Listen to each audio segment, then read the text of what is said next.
24.net এবং দৈনিক জনতার মতামতের পক্ষ থেকে আপনাদের প্রতি উদাত্ত আহ্বান রইল।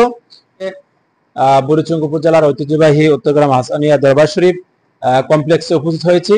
আমরা এখানে দুটি দ্বীনি শিক্ষা প্রতিষ্ঠান, একটি হাফিজি মাদ্রাসা এবং একটি দাখিল মাদ্রাসার বিষয় নিয়ে একটু জানার এবং আপনাদেরকে জানানোর উদ্দেশ্যে এখানে দাঁড়িয়েছি।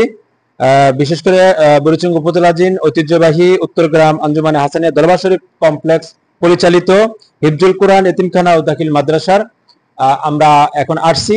এখানে আমরা এসে যে দেখলাম প্রায় 50-এর অধিক কোরআনে হাফেজ তারা অধ্যয়নরত অবস্থান রয়েছে। আমার পাশে রয়েছেন তত্ত্বাবধায়ক যিনি প্রধান এবং হাফেজানে কোরআন এবং শিক্ষার্থীরা।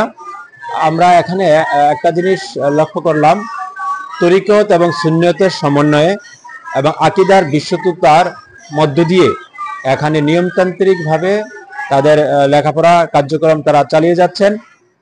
যারা সুন্নি এবং তরিকতপন্থী, আমরা NB24.net এবং দৈনিক জনতার মতামতের পক্ষ থেকে আপনাদের প্রতি উদাত্ত আহ্বান রইল, দ্বীনি এই শিক্ষা প্রতিষ্ঠানে আপনাদের ছাত্র এবং ছাত্রীদেরকে এখানে ভর্তি করাতে পারেন এবং আর্থিক সহযোগিতা করার জন্য কর্তৃপক্ষ আবেদন করেছে।